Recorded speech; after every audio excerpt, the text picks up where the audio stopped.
The goal of the following interview is to enlighten and shed some light on how the Australian entrenched political system and special interest groups intimidate and persecute individuals that go against the current political established narrative.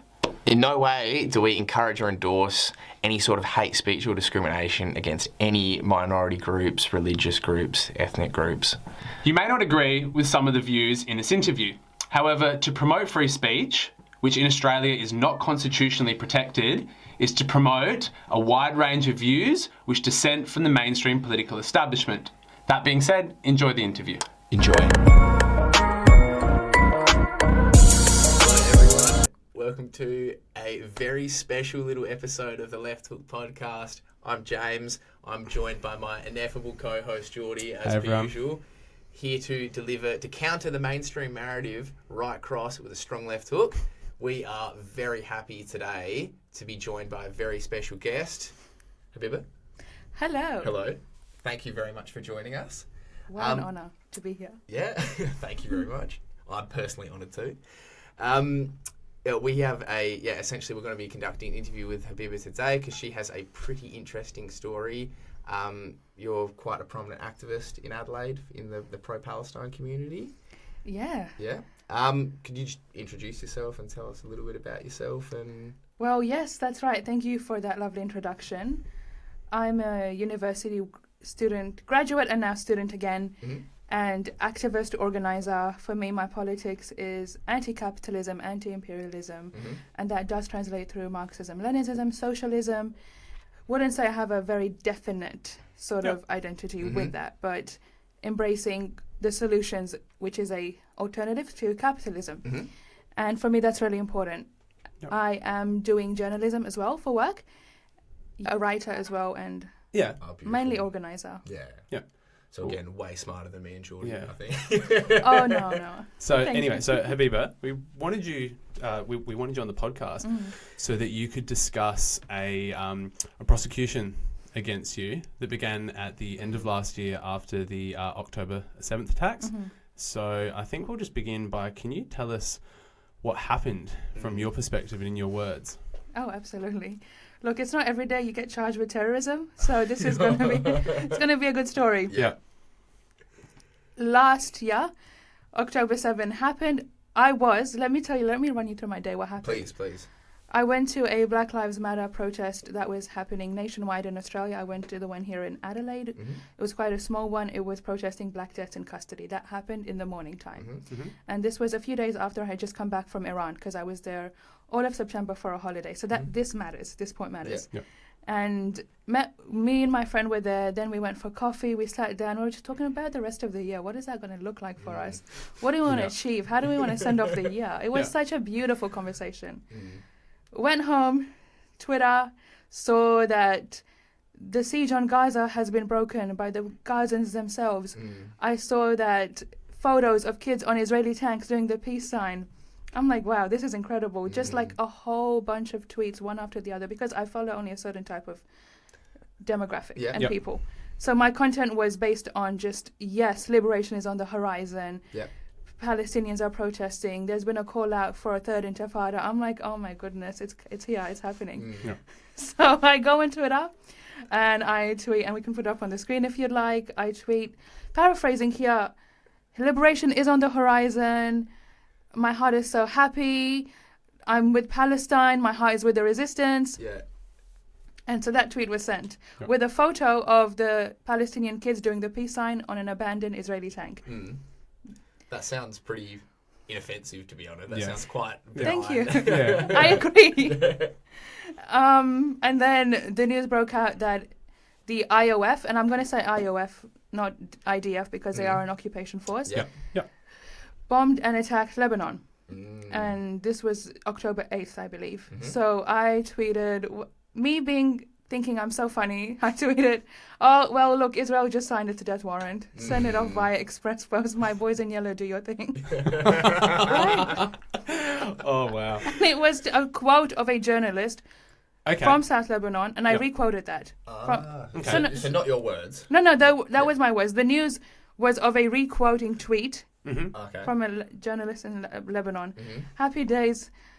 not really, but days. Day. And left it at that. Was following the news, realized that this is quite serious now. It's going to escalate. Something's going to happen. Yep. Come October 9th, early in the morning, there's a constant doorbell. I ignore it. I'm like, Mum will get it. It's fine. And then a few minutes later, Mum's knocking on my door because I'm trying to go back to sleep. She's like, oh, well, the police are here. Wow. Yeah, I'm like, oh, So it's okay. 2 days after. 2 days after. Okay. Yep. When you heard that, did you know what they were there for? Not at all. Wow. I really had no idea. I thought maybe they're going to ask me what I plan to do as a protest Yeah. Okay. for, like, what's happening. So I'm like, all right, let me go. I go in the bathroom, wash my face, everything, like morning routine. And my mom's like, hurry up, they're waiting. I'm like, well, they can wait. I don't care. Yeah. Like, who cares that the police are there? Go outside. I'm like, let me get my phone because I need to record this. Yep. Go outside because my mum put them to let them into the backyard. She Yeah. didn't want them in the house. Yep. He says, oh, hi, Habibah. Snatches my phone off me. There are 4 police officers. He says, I'm seizing this and you're under arrest. In uniform, police in uniform. 2 police in uniform and 2 plainclothes officers. Yep. And from what I know, 2 of them were from the anti-terrorism unit, Wow. federal police, and 2 were Yep. SAPOL. Wow. Yeah. Dude. And I'm like, what's happening? Why am I under arrest? They said, you're under arrest for glorifying terrorism. I said, how? They said, well, we can't tell you that now. We don't know. But you're under arrest and you're in our custody. But they don't know. But yeah, they don't know. They didn't have any details or any evidence of my so-called In their terrorism. defense, they're on the same page as you were. Not sure what's going on. They don't know what's happening. Yeah. We're all confused. Yeah. Yeah. They're like, you need to come down to the station with us and you'll be held in the watch house and it will be up to the sergeant there if they grant you bail or not. Mm-hmm. And then my mom is panicking and she's Yeah. freaking out and I'm like, okay, just let me calm my mom down and then I'll get back to you. Yeah. Tell my mom everything's going to be okay. She's like, what? What is going on? I'm like, don't worry. I'm going to go to the watch house, but I'll be back very soon. Everything's fine. I'll explain to you. And then she's like, okay, fine. I'm like, all right, can I get dressed before we go properly? And then they're like, sure, fine. But we respect your culture so much, we're going to have, you're in our custody. This lady police officer will come inside with you and watch you get changed and monitor you. Okay. So that happened. It was very intrusive, was very uncomfortable. And then she saw my computer in my room. She's like, I need to take that. Wow. Because that's also like, we're seizing that as well. Yeah. We As need evidence. that as evidence. Yeah. Fine. I can't, Yeah. rebuttal or Yeah. fight that. Yeah. So I sit in the back of a paddy wagon, get to the watch house, the normal mugshot, which they've not given me, and I've asked for it. They haven't even got your mugshot. No, Oh. they didn't. They haven't given it to me. I want it. Oh, yeah, 100%. you want that. How cool. Yeah. Make it into a t-shirt. Fingerprints, DNA Yeah. swab. We'll make some left hook merch out of it when you get it. Yeah. Please do. Yeah. I'm going to get onto that later. I want Yeah. some merch. Definitely. Yeah, sit in the watch house. It's so dirty. It smells really bad. And from the window, I know I need to keep calm and have my composure. And Yep. I was fine. I knew that I've done nothing wrong. I knew that. But I could see them looking at me through the window, like kind of seeing how I'm holding myself. And I think they wanted me Monitoring to you. be freaking out. Yeah. But yeah, I was so fine. I was so calm. Sorry, can I ask, were they like pretty friendly? Like, was their personal demeanour, they weren't like a particularly, were they aggressive or? They were just so normal. Yeah. Not friendly, not aggressive or anything. Yeah. For them, it felt like routine. Mm. I think that's how Yeah. they were behaving. But they didn't treat you, like, they didn't obviously, beat you or anything like that. Oh, like, no, in no. terms of their treatment like that, Oh, it no. was pretty civil. I would have kicked up such a fuss. Oh, absolutely, yeah. Yeah, no, I didn't. I haven't received a police beating yet. Yes. Not yet. Oh, well, in custody. So Yeah. continue, Go on. please. In custody, I haven't. Yeah, then they said, do you have a lawyer to speak to? I said, no, I don't. And you've taken, do you have anyone to call? I said, well, how can I? You've taken my phone.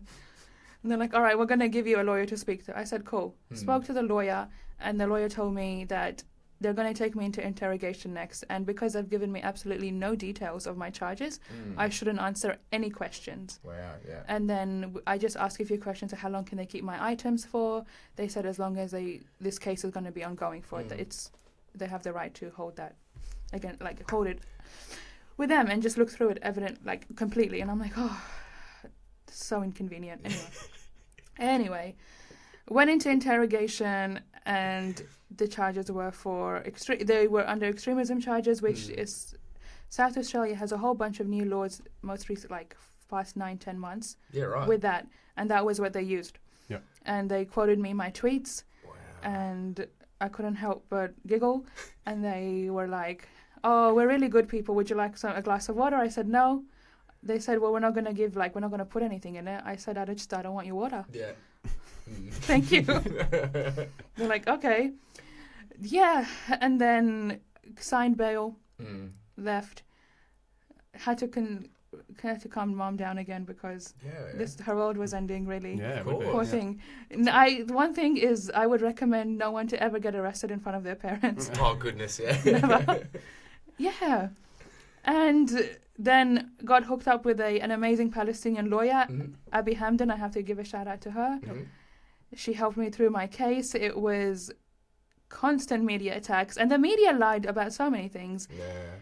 And the first Channel 7 coverage of that was, I'm sure you guys have seen it. It's when they massacred over 200 people in a refugee camp and retrieved 4 or 3 hostages. Yes. And that was that one girl who, when they did a health check on her, she had gained weight. Everything was good and fine about her. Yeah. When they broke the news of my arrest, they put my face next to hers, and in Channel 7, and basically it looked like I was the one that was filming the hostage taking of the hostages.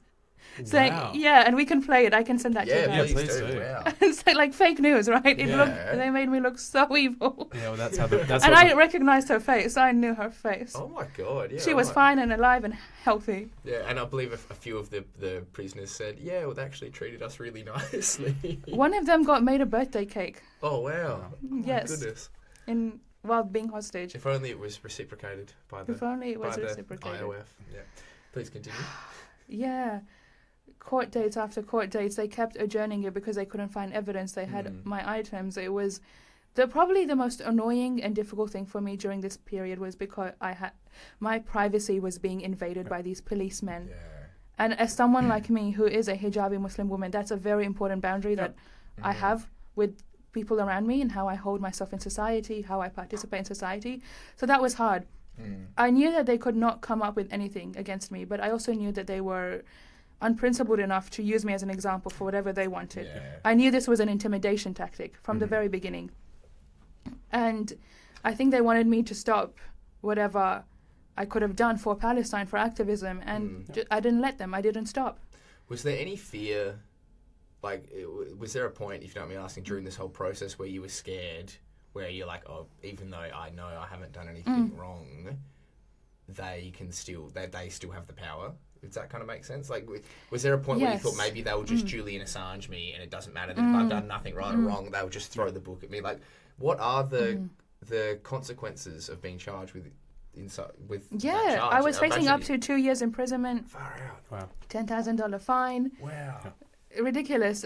A little part of me was like, okay, this is a possibility. This could be my life. Yeah. That could happen to me. And I had to put myself in the mindset that if that happens to me, that's going to happen later on. First, it goes through a trial. First, it goes through many. I have to prevent. Sorry, we're going to edit that bit out. Right. I have to present my bit of evidence. It's going to take a long time, and things are escalating so quickly and fast with Israel, with Palestine, Lebanon, Iran, everything, Iraq, and I need to focus my time and energy on what I can control, which is how I respond to this right now and what my responsibility is. Yeah. Here as an activist. So that did exist. Yeah. And mostly it was conversations at home where I was reassuring family and especially my mom, who thought that this was going to be the worst thing ever. And it wasn't. And in the end, she got to the point you know what? At least it wasn't drugs or pornography. Exactly. It wasn't drugs or pornography. Just wanted to ask you, so you were granted bail? Yes. So how long were you detained for? I was in the watch house for, I would say, 6-7 hours. Okay. Yeah. Yep. And then you were granted bail. Granted bail. But you still didn't have any of your phone or computer? No. Okay. No, and the bail conditions were weird. I couldn't fire a gun. I was going to be subject. Yeah. You're like, damn, that's what I was going to do right Yeah, next. my weekend plans cancelled. I was going to be subject to random tests for gunpowder. Wow. Wow, that's... So couldn't leave the state. Yeah. Yeah. Yeah. Again, all the things you planned on doing. Yeah, of course. So you're granted bail. How long before the prosecution, before you actually had to go to court? It was a month. So it was a month, okay. Yep. Yeah, and it would happen so quickly. It was my first time appearing in court, my first arrest, my first conviction. Yeah. I didn't know what to expect, and it would always happen with less than 5 minutes. Inside the courtroom. Oh, wow. Yeah, so it's in out. In and out. Wow. The judge wouldn't look at me. No one would look at me. I was just in the witness stand. It would happen. I don't know. I couldn't even hear properly because it felt like they were whispering. Really? And Wow. so I would exit, and then my Yeah. lawyer would be like, 1, 2, 3 updates. This is the next date. And it happened again and again. What felt like repetitive. It felt like it was happening constantly. It was 4 or 5, only 4 times, I think. Okay. But each and every time, my friend and my group and my community, they all came together. And Yeah. That's nice. and it was a pro-Palestine protest each and every single time. Wow. Yep. Yeah, That's so wonderful. it was good. Yeah, it was not my first rodeo, though, with Zionists. Yes. Of course. We'll have to Of get course. into that, definitely. Yeah. So the prosecution went ahead, hmm and you said that the charges were eventually dropped. Yes, Okay. they withdrew charges. They couldn't find evidence. I got my items back. Mm. And that day, when I came out of the courthouse, there was no media. Of course course That there not. pissed me wasn't. off so much. Exactly. They Yeah, would never yeah. show a victory. They would No. never. No. That. When you said that there was a lack of evidence, was that because that they couldn't use the tweets to claim that you were inciting terrorist activity or violence? Well, yes, because you can't. weren't. My heart being with the resistance, they're Yeah. saying resistance is they would need to prove that resistance is terrorism. Yeah. And But- they, how which can you of say course, resistance yeah. is Against terrorism? an occupying force. Yeah. Were there any other... Do you know of any other people in a similar position to you?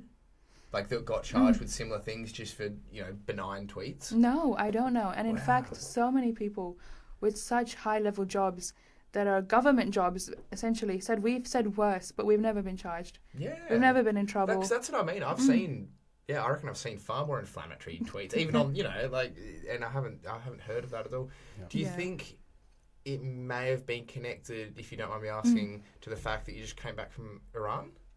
It sounds silly, but do you reckon there were some people that thought, that might be like a red flag, or?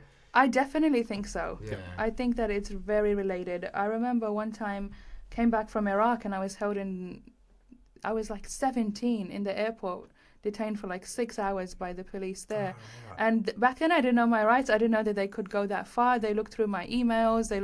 It was so Yeah. personal. They looked through my diary. Oh. And like as a 17-year-old girl, you just don't want No. anyone to access that. No. No one's meant to see this. Exactly. No. They Yeah. read that. It was, yeah. Wow. Mm. Yeah. The right-wing pylon was so huge from that. But it was revealed. It was revealed as everything was happening. Mm. Remember when that Zionist group chat got leaked? Do you remember? About them doxing the pro-Palestinian. Yes. Yes. There was one group chat with 200 Zionist lawyers. Yes. And in it, they targeted Antoinette from the ABC, Mhm. Clementine Ford, where she lost her podcast, and my name and face was there as well. Dude, that's a badge of honor. Yeah, that is. It is. Yeah. Yeah, and I think that's what incited the prosecution against me. I think they took it to the police, and the police So were you- badgered. Yeah. Okay. So you think that these types of organisations, that's a purpose that they're actively fulfilling, is essentially taking, again, because you're on some sort of list that, again, this Zionist lawyer group has, and they're sharing with themselves. You think that's one of the functions of those groups like that, is to single out people like yourself and kind of 100%. keep an eye on it, and maybe other obviously there's other people like professionals like the people you just mentioned, and put the pressure on them to get them to lose their positions and Oh, jeopardize 100%. their... Yep. They target and they criminalize solidarity in whatever way they can. It's a tactic of fear-mongering. They want people to feel like they can't say or do anything because the consequences would be job loss, the consequences would be internet attacks and hate campaigns against them. It would be arrests. And that's why a lobby group exists, because they need to counter the truth about Israel and it's what it is, and they need to present a different reality to people. So even on social media now, anything would be deemed anti-Semitism, which is why they're pushing so hard for the IRA definition of anti-Semitism Yes. to become correct. implemented universities everywhere. Yep. And it's such a responsibility to fight against that. Of course. It's Yeah. yeah. Yeah. Lobby groups exist purely for that. That's for right. private interests. Yeah. Yeah. And obviously that hasn't stopped you in your activism, though. No, it hasn't. It hasn't at all. In fact, that'd probably steal your resolve even further. It if did, You don't it mind me did. asking. Are you more cautious now on what you post on social media? Do you sit there and think twice, go, oh, maybe, or Yes and no. yeah, I think that I've become, in fact, more inflammatory in my public speeches at protests, where protests, 'Cause where you wanna police are there and Yeah. undercover cops and yeah. Yeah. Zionist agitators. You want to make a point that you're not I intimidated. want to make a point. I Yeah. want to make a point. At the same time, social media, I've realized, is a responsibility, especially now that eyes are on me, on my social media. So from my use of social media, I know I need to be very intellectual and I need to be very, I hate the word diplomatic. I'm not going to use it. Yeah. I just measured, Measured. calculated. Yeah, calculated. Yeah. That's what I have to be, because previously I would, before all this attention on me, I would just use it as like a haha. It's jokes. Yeah, I'm so yeah. funny. Yeah. But now I know I can't do that because I don't only represent myself now. I represent Yeah. something a lot bigger. Of course. Yeah.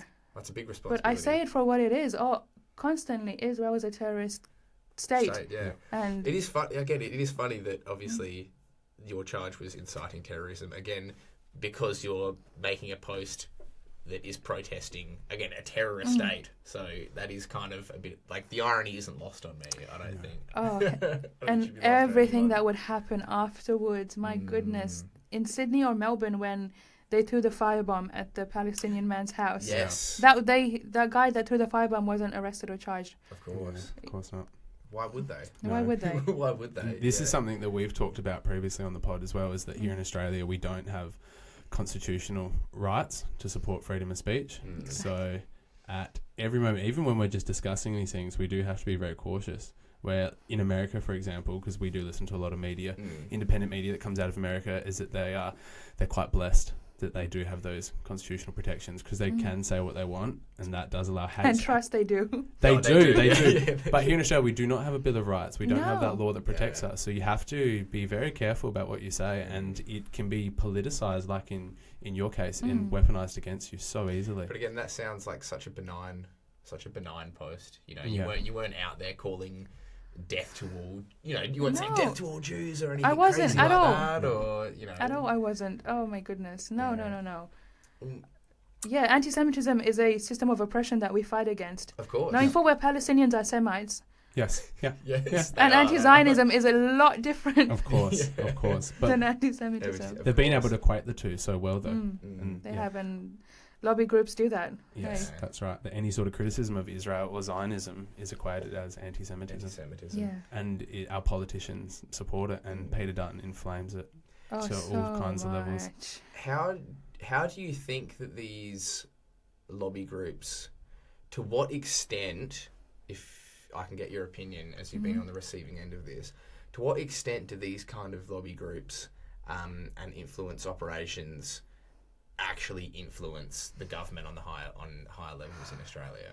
It's so hard to say because to what level they're privatized and how vastly they operate, or how behind the doors they operate. It's hard to tell, right? I think, for example, the Australian Jewish Association, which is one of the biggest Zionist lobby groups, is registered under a charity. And so it's not even, they don't even have a front for lobbying. However, that's all they do. Yes. Doxing Palestinians. When Gazan refugees from the genocide came to Australia, their location was immediately doxed by these people.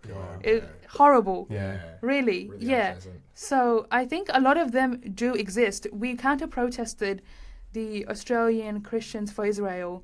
And then here in Adelaide, it was weird. They were like, they had this massive cross and they were just like, and we counter-protested them. And ScoMo spoke at the one in Sydney. Yeah, he did. Yeah. I was about to say he's a big supporter. Simon of this. Birmingham spoke here and Yeah. bad, and they didn't have a good sound system, so their PA was bad, and we couldn't. It was inaudible. They're not very articulate people as it is. No, though. they're not. You're probably not missing Yeah. out on No, much. definitely not. And so Australian Christians for Israel is another charity, but it's actually a lobby group.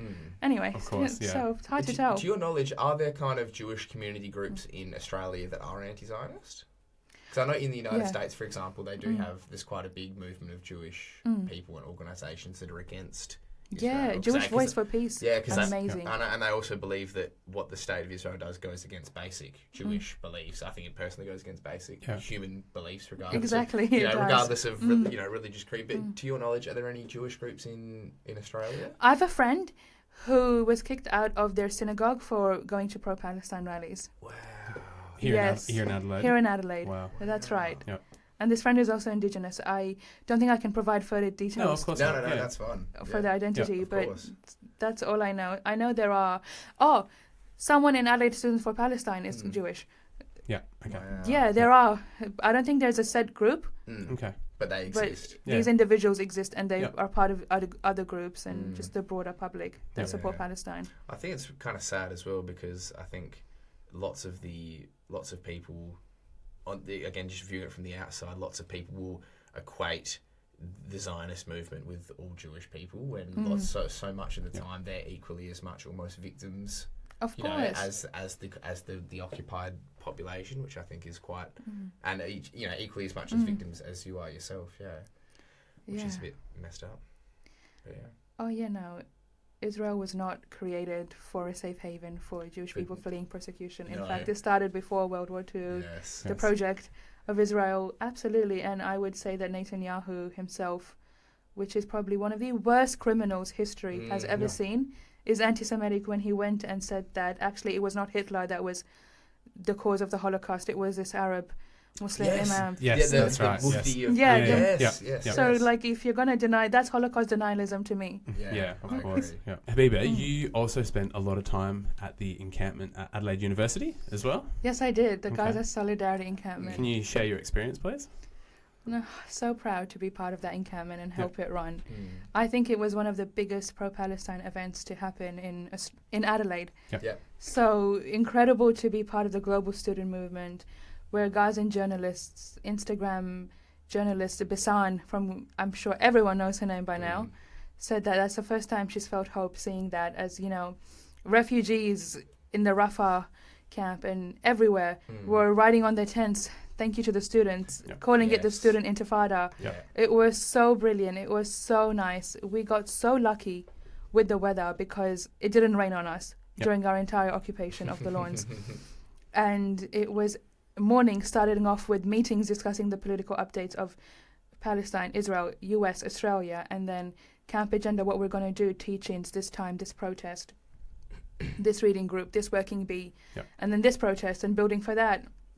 And then camp issues. It was so well structured that it was amazing to see how all these people came in to make it happen.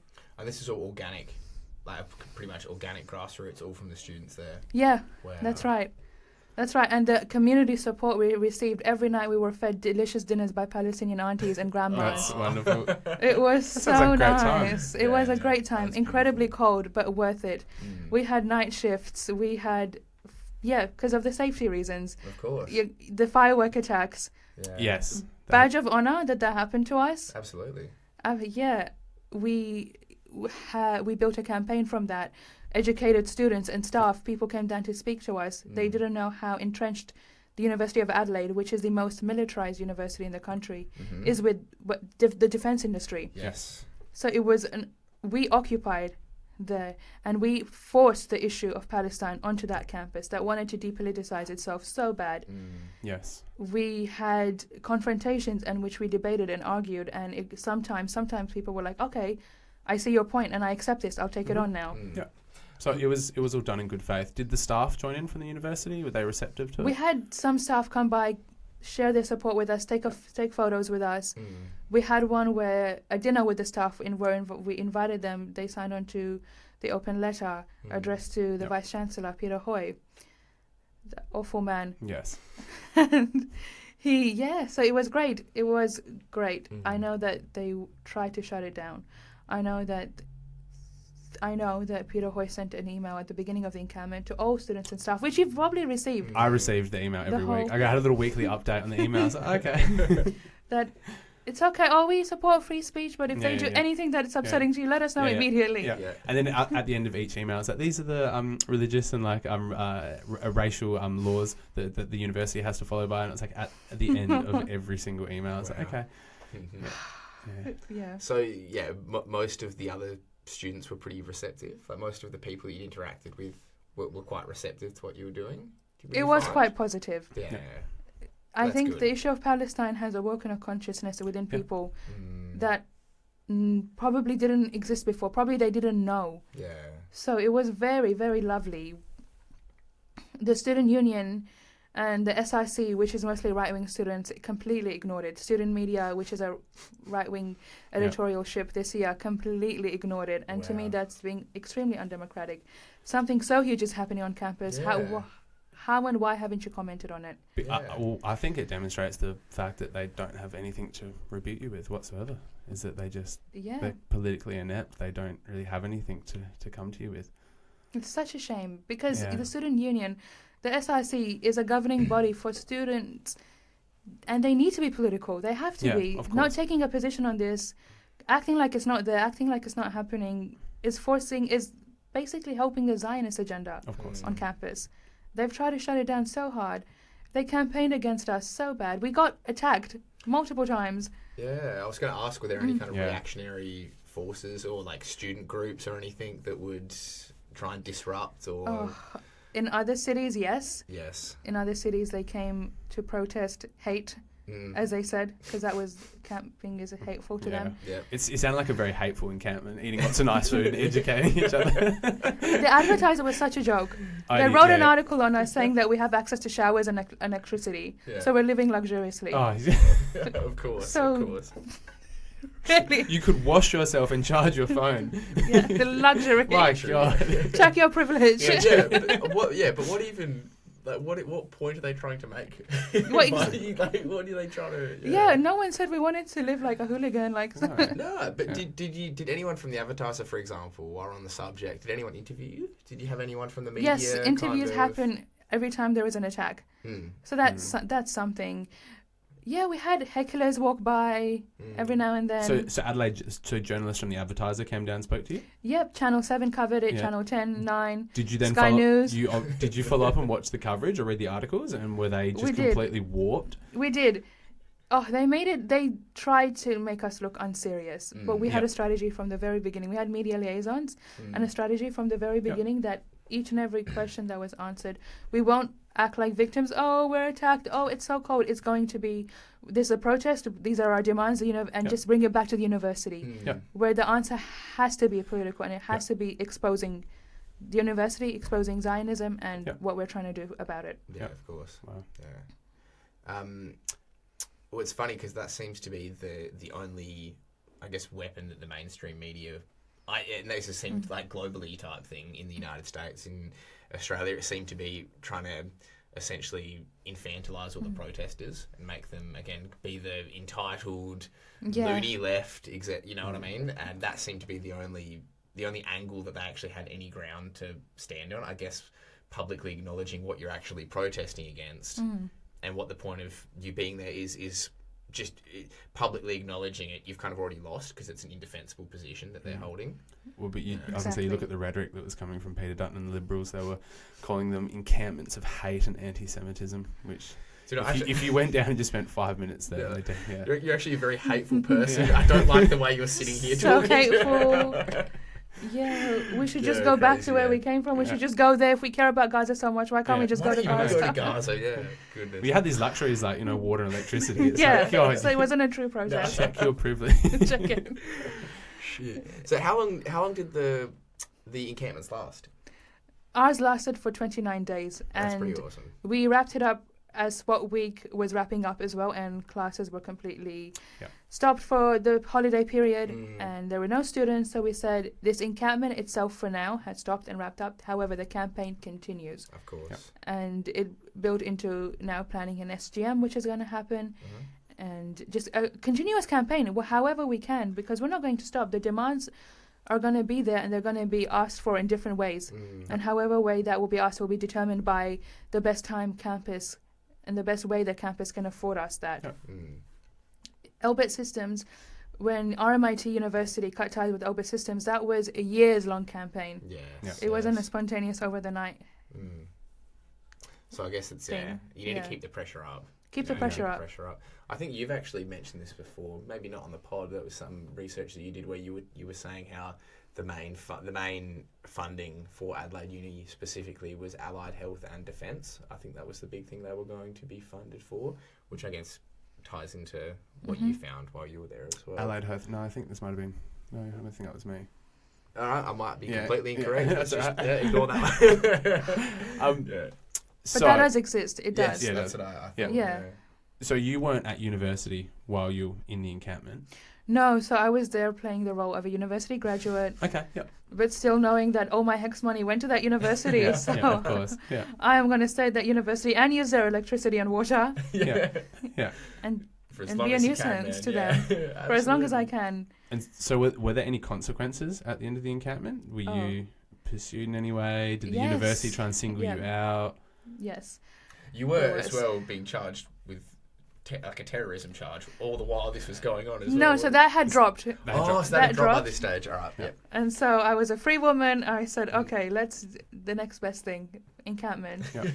One time we were sitting in a meeting or a reading group, and we got news that the Vice Chancellor Peter Hoy is in the library giving a speech. I said, okay, he hasn't met with us. Let's go meet with him. Yeah.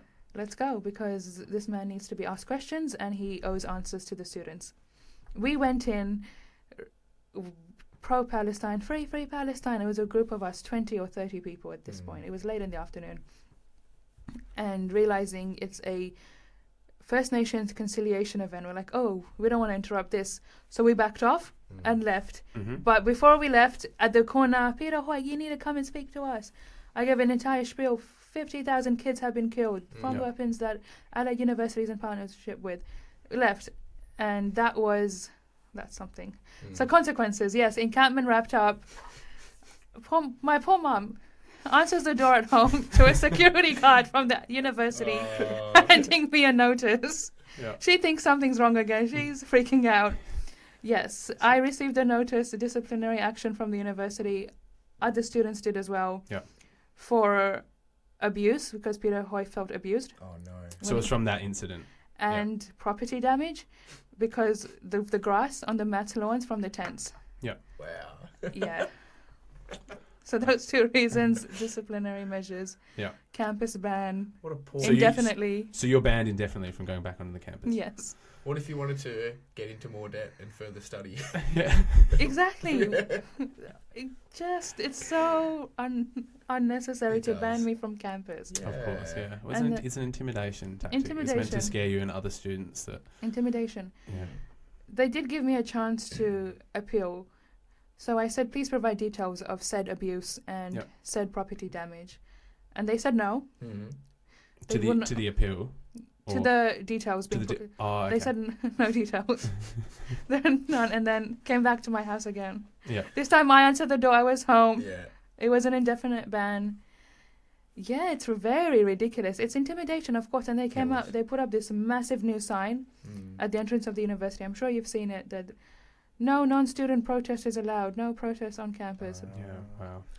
Is there still an active student movement on campus? Are they still trying to Absolutely, push it? absolutely Yeah. there is. Good on them. Not from the student union, unfortunately, but from student activists, grassroots, absolutely there is. Yeah. Yeah, that's never going to stop.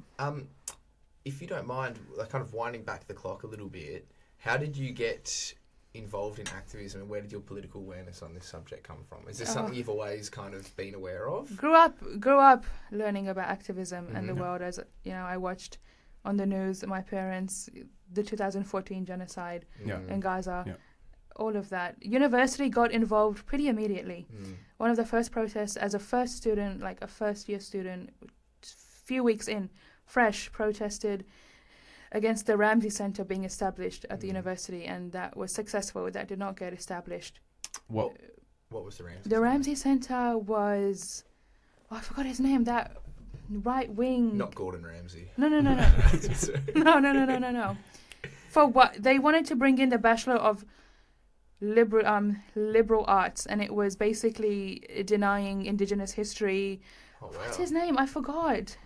He was from the Liberal Party. Yeah, right. He was the he was the Prime Minister of Australia when the Lindt Siege Cafe happened. Oh, Tony Abbott. Tony Yeah. That's Abbott. alright. Weirdo. These are very forgettable figures. It's Yeah, okay. so irrelevant. And a loser. Yeah. Yeah. His project is the Ramsay Centre. Of course it is, yeah. He's established it in multiple campuses. He wanted to bring it to Adelaide University. It Yeah. was teaching students about what it means to be white. Yeah. Oh, Of like course. it's Liberal. ridiculous. He was born yeah. in the UK as well, wasn't he, Tony Abbott? I think he was. I don't think he was born in So- Australia. So we Yeah. protest that because it's right wing and it's it's ahistorical. Yeah. Yep. And it's not progressive and it's just Mm. it's And racist. So they didn't build the centre? They didn't. Okay. They yeah. didn't because it was going to be a motion passed in an AUU, now UX meeting, Yeah. back in Adelaide University Union meeting, and we Yep. protested that, so it did not pass. My first taste of student activism Mhm. as a fresh student here, Good on you. and then got involved with the magazine Adelaide University On D. Yep. It's a student publication. Became editor in 2021, and in August of 2021, Israel went really hard on the West Bank and Gaza in 3 Yes. days of bombing. Yeah. Yep. And I knew that it was my responsibility to report on it as student media. And mind you, prior to this, I had always talked and written about Palestine. Mm-hmm. This one article, it became viral. Mm. It became viral, and I signed off, and I stand by my statement. Mm. I signed off with death to Israel. And it became viral on the ABC, Oh, wow. Zionist lobby groups, Yeah. Channel 7, Channel 9, Channel 10, Yep. Sky News. I got condemned in state parliament by Peter Malinauskas Of and, Yeah, course. of course, yeah. and the opposition. Mally. The Times of Israel wrote about me. The Jerusalem Post wrote about me. I was featured on, yes, Wow. viral. Dude. I was Right. featured on Goodness. Israeli prime time television time. Yep. Good work. Thank you. Well, any publicity is good publicity. so- Exactly. Yeah. Got messages from the IDF. That's an honour. It's an that's honour. it. Can I actually just ask you, when you say that, death to Israel, what do you mean when you said that? Death to an entity that does ethnic cleansing and genocide and apartheid. Yep. Death to a state that is built and relies solely on terrorism to exist. Mm. Yep. And that's what I mean. Okay. Yep. And it's a very popular protest slogan. Yeah. And it was inspired by the French linguist who said death to the author, meaning death to... yeah. Okay. Mm. Yeah. Okay. I don't want to get into philosophy. No, No, that's that's okay. okay. I was just curious. I just wanted to hear your opinion on Yeah, it. for clarification. Obviously, you're not advocating death of every single Of course Jewish not, person. no. Of course. Also inspired that's- by Yeah. the 2020 Black Lives Matter protests in the US when they went around chanting death to America. Yeah. And then, so did you have any backlash from posting that article? From So- writing that article? How did that so- work? Well, the Premier. Well, sorry, there called was out some Did backlash. you have Sorry. any backlash? The Premier single-handedly called her out. So that's bad. I condemn it. Yeah. Yeah. Yeah. Mm. So So- are you still an editor? Are you still involved, or you're, So what happened from there? Yeah. From there was that one SRC meeting. I was part of the SRC meetings as student media reporting on it, and just as a member of Adelaide University participating in these meetings. Mm. There was a right-wing young liberal student who put forth a motion saying I should apologize and be removed from my position. That failed. Mm. It was voted against. Mm. A debate happened. Nothing came from that. Nothing came from that. The debate that happened, there were some Israeli students there. We debated. It was an intense debate. At that point, that SRC that year was mostly left-wing students from Left Action, Socialist Alternative. So a debate did occur about Palestine and Israel in the very broad sense. Mhm. One Israeli Zionist girl cried from my points against her beloved state, Mm. occupation state, and from there I was pulled into a disciplinary meeting with the AUU. so she cried She cried, while you were debating her? yes, Okay. because she didn't have a defense, and so tears were what she had left in her. Yes. Wow. Yeah. Oh, that's Wow. oh my good. Yeah. Sounds like I wish I was a fly on the wall. Yeah. It was so interesting. Yeah. Oh, to go I'm gonna back. try that next time I get offended. just cry. Just cry. You will be the victim. Yeah. And so then you received a disciplinary action from that. I regret was pulled into a disciplinary meeting by Okay. Adelaide University's Constitution for the Union is Mm. a joke because it was created by clowns. Okay. Mhm. Yep. the assessment would happen from an independent committee. This independent committee, my independent committee, consisted of 3 people. One student, a young liberal, who has proud Zionist in their Twitter bio and the Israeli flag. Yes. Wow. And Says it all. says so, Says and it 2 all. staff members from the union. Mm. And in it, I was asked questions about, well, would you ever include a Zionist piece to counterbalance your pro-Palestine articles? I said no. Mm. No, I would not. Yeah. I have editorial freedom, Yeah, of Yeah. course. Yeah. and I'm not going to put garbage As the in editor. Ondi. I look Yeah. after Ondi. Yeah. And they're like, okay, well, they said, okay, we'll let you know our answer. Mm. And the answer was that I need to be removed from my position because of, not for the article, because of my conduct, which when the conduct being, I debated that Israeli girl and she cried. And you beat her in a debate. And I beat her in a debate. That wasn't okay. Goodness. Wow. Yeah. And so removed from my position. So And you then were the removed. media had another field day with that, but Yeah, of they got it all course. wrong. They said because of my article. That's not true. Mm. And even Ah, now okay. UX, which was AUU, put out a statement saying, no, it was conduct. Mm. That happened. Yeah, and it happened like 4 or 5 weeks left of my term, so it was fine. Yeah. Okay, this is right at the end. Right at the end. Yeah. That, and since then, I've been very well known among Zionists. You've made quite the name for yourself. Since then, yeah, Zionist lobby groups, they did this entire campaign to get me expelled. They lost how I graduated. Yeah. Goodness. So after you graduated, have you been writing at all? Have you still been? You have been? It's not published writings, Yeah. Okay. but soon it will be published. Yep. Yeah. I need to. I've embraced media more than just writing now. Mhm. We've been documenting so much of the protests and what it takes building it, Yeah. and that's all to be published soon. That's a project upcoming. Awesome. Yeah, That's wonderful. it's excellent. It's really good. Yeah. Good times at Adelaide University. It sounds like you've Nothing had but quite good the ride, times. quite the experience. Yeah, no. Oh yeah, Peter Hoy, our vice Yeah. chancellor at the Adelaide Yeah. University, sent out a statement in email. We probably received it to all students and staff saying, "Hey, Ondi did this, but that's not our opinion. Just Okay. know that. Yeah. Just no go. It's not, it's not what we To all our donors, that's not me. That's not me." Yeah. Yeah. And then Adelaide Affirmations, that funny Instagram meme page, Mm. would like write memes about Ondi not having freedom of speech anymore. Because like fair enough, they were censoring us pretty hard at that point. Yeah, of course. Mm. Wow. Well, what do you think it says for an institution like Adelaide Uni, where obviously universities are meant to be kind of where knowledge and ideas and free debate is all allowed and all opinions are allowed to be expressed? What do you think that says about them as an institution? That Oh, it's fake. It's absolutely fake. If student activism and free speech was genuinely supported, there would have been no, number one, disciplinary actions for an encampment. Yep. The university would have listened to student voices and the petitions that have been going on for years to disaffiliate and divest from weapons companies. Oh, no.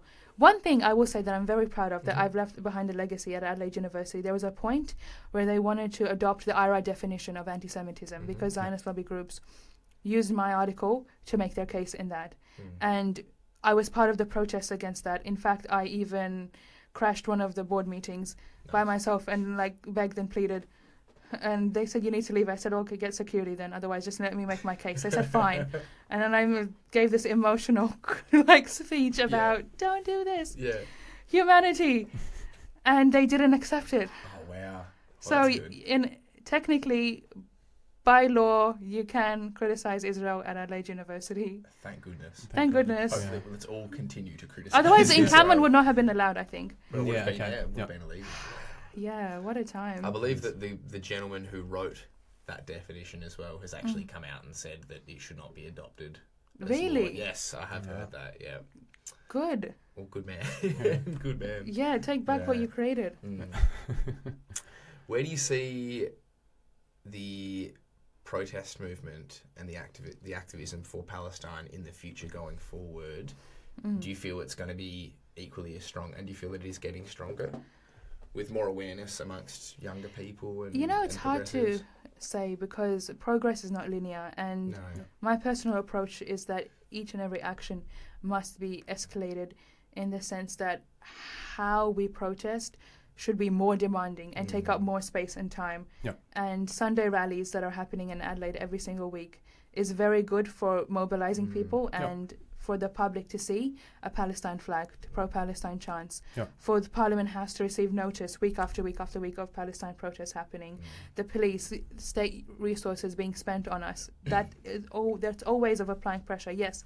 However, yes, I reckon that escalation is necessary. Yeah.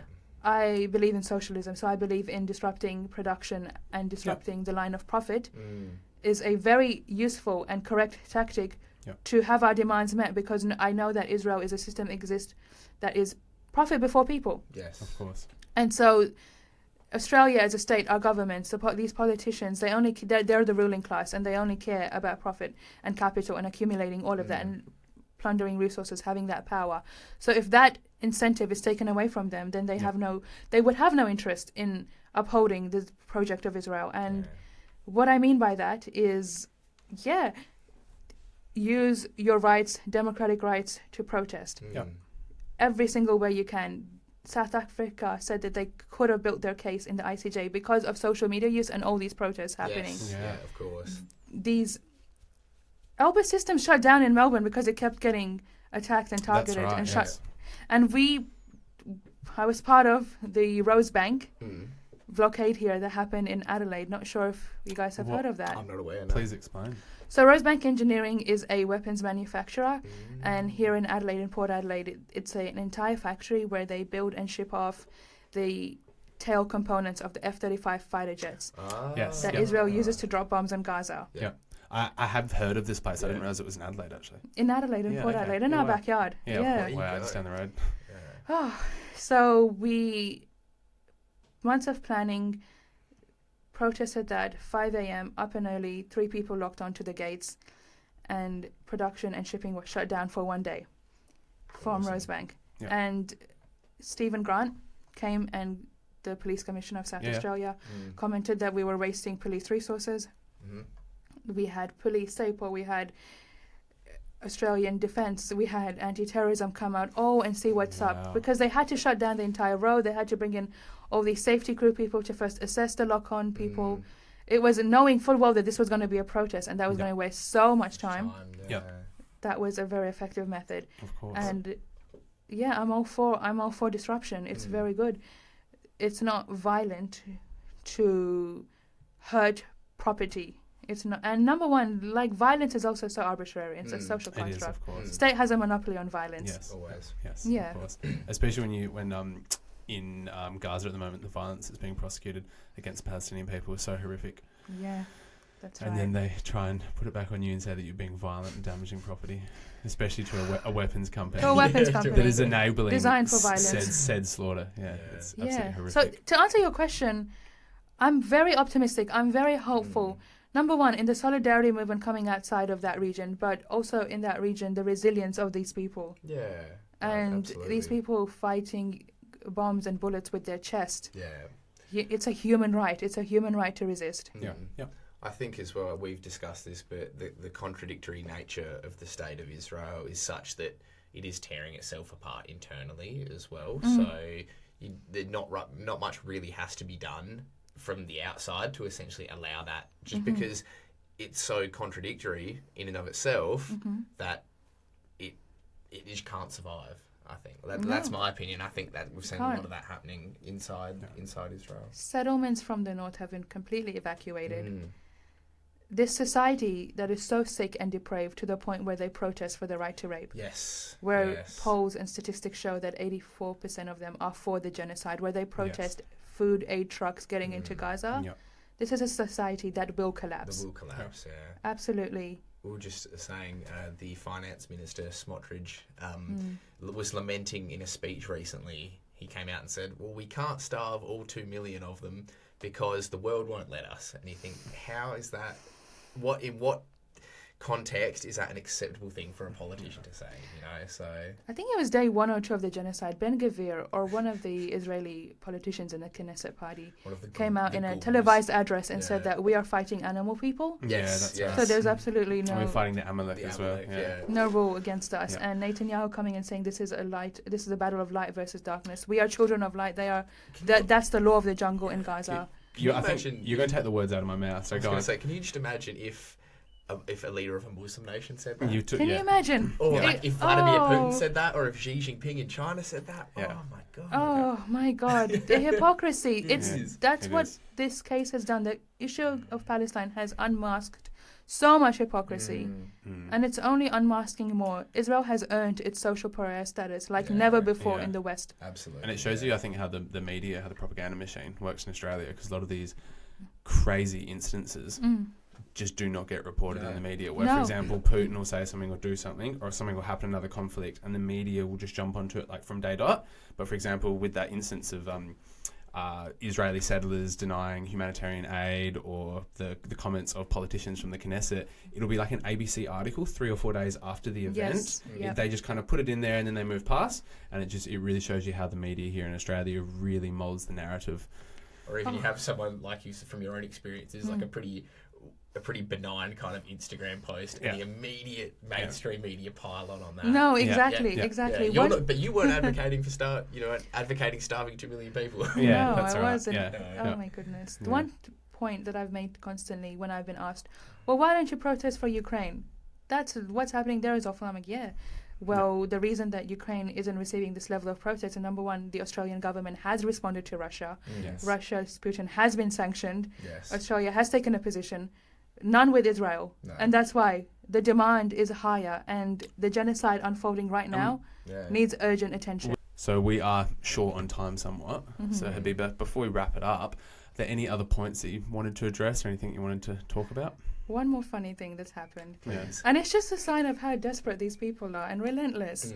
They just try anything.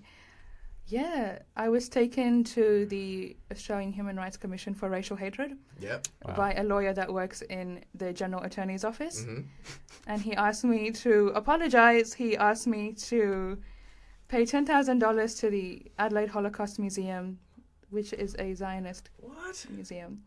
Yes. So this is a shakedown for money. This is a shakedown, Oh, essentially. Did you target the museum or damage it or Never anything? never heard of it till then. At all. Wow. Yeah, Goodness. and to which with how that works, the commission explained to me is that you can come into a negotiation meeting with him and reach a conclusion where you're both happy, or you can absolutely deny doing anything. Yeah. I said, I'm going to deny, but I have a message for him. I don't negotiate with terrorists. Wow. Some strong words. To use George Bush's line. Exactly. The great George Bush. And then you sat there and went, now watch this drive. And I did. And then the lady's like, are you sure? I said, yes. Send it through. I'm not sitting down. And he also took the AUU, the Adelaide University Union, now UX, Yeah. to the commission for allowing me to publish such a thing. Wow. They had their own dealings. It's over now. Yeah. They had to put out a statement while we were in the encampment happening 2 years on that, hey, that article, maybe, sorry for that. And What would have happened if, what's the consequence of not paying that $10,000 to the Holocaust? so he could have taken me to the Supreme Court. Oh, And Wow. the funny thing is, though, his entire complaint on me was that I wrote an article saying Israel is a genocidal state, Israel kills medics, Israel kills journalists, Israel uses white phosphorus. He's Yes. like, that's all hatred. That's all false. You're being anti-Semitic. Wow. And I'm like, what is, try and build a case against me right now, Yeah. saying I said Israel is a genocidal state 2 years ago, please. But Yeah. don't these people have anything better to do with their time? No, and the funny thing That's is, what's it happened last September when my article was in 2021 and 2020. Okay. Yep. It's a bit late to it. You just, Wow. yeah. And as a lawyer in the Attorney General's office, you would think that you'd be busy. Yeah. Yeah. Exactly. Yeah. Right? I guess I would think so. not much happens in South Australia. Yeah. I guess they need to justify their existence And- And somehow. you think that understand that you can stand by what you've said and you have the receipts and the evidence Have to the back it receipts. up as well? Have the Yeah. receipts. And here, divine timing was perfect for me, because when I sent that final message through to the commission, through to him, I also said directly to the commission, soon the world would witness what I'm trying to say. Yeah. Sent it on October 6th, Oh, wow. right? Wow. I know. It's crazy how all these things of how they've all kind of lined up for you. It's timeline just, of yeah, it, it's yeah. absolutely, it's insane. And it's only onward and upward from here for Yeah. Palestine. I think- Palestine Of course, will yeah. be free. So, I agree. what do you think? Obviously, we don't have a glass bowl to look into the future, but Mm. where do you perceive things going? I do see a third intifada, and by intifada I mean a global one, where these matters of social justice that people are fighting for, Black Lives Matter, which is such an important issue, climate justice, the anti-nuclear protesters, all of these people they know and they realize, and it's all coming together that this is all one big fight and one big cause. And we see right now, it's such a politically tense time, especially in that region. Yeah. Regional war can escalate, World War III can break out. Fine. If that happens, the people have the power to stop any wrongdoing from the governments and from the states anywhere. Yeah. People have so much power. People, what they can achieve when they come together is limitless. Yeah. Empires have fallen in the past.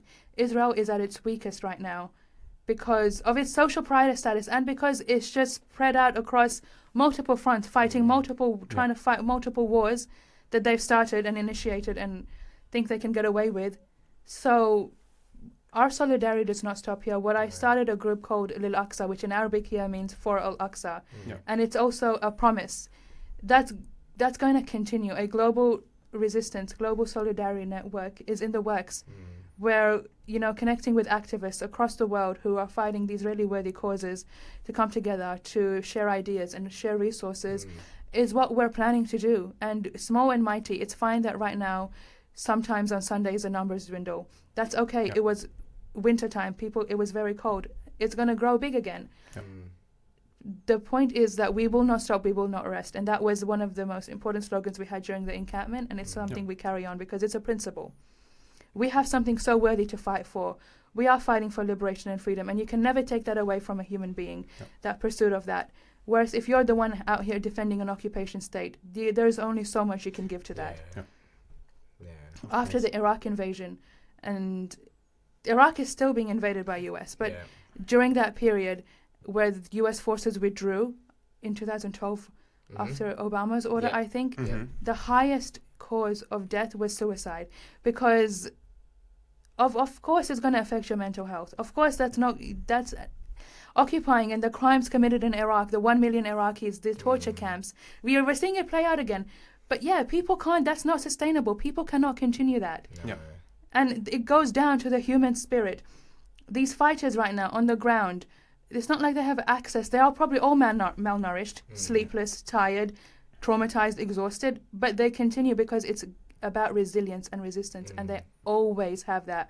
When you see Palestinian mothers holding up their dead babies to the sky and they're saying, "Thank you, God," that means that something inside of them that Israel is threatened by. The enemy, the occupation is threatened by that. The human soul, the human spirit, the heart is going to win over and Palestine will be free. And Palestine will free us because we will realize how much this project of Israel and the maintainers and of Israel oppress us, how we're also connected. I have so much hope. I know Palestine will be free, and I know it will be free in our lifetime. Absolutely. And it's going to be an amazing celebration. Yeah. I think that's a really beautiful thing to say. And Thank I think you. as well the colonization dehumanizes the colonized and the colonizer as well. And I think the people that are doing the colonizing on the ground, I think that's the best we can hope for those That's people right. as well. Exactly. Because everyone deserves to live together, I think, and be at peace with one another. Yeah. Well, on that beautiful note, I think we'll wrap it up. Wrap it up. Habibah, thank you very much. Yeah. Thank you. Really This appreciate it. Inspiring guys. and insightful fountain of information that you've That's given right. us today. Utterly fascinating. Yeah. We're going to end it with something that we end with our protests, which Yes. is it's glory, glory to our martyrs and all their children, sons and daughters. And that's right, Beautiful. glory to these people. That's Absolutely. beautiful. Palestine will be free. Do you have anyone else you want to shout out? Socials, anything like that? While you have the platform? Oh, yeah. Lil Aqsa, please. Lil Alexa? Aqsa Adelaide. Okay. Beautiful. Will do. Sunday rallies, please come along. Beautiful. Perfect. Thank you very much. Thank you. All right. Everyone, hope you enjoyed the interview, and we'll see you next time. Catch us later. Bye.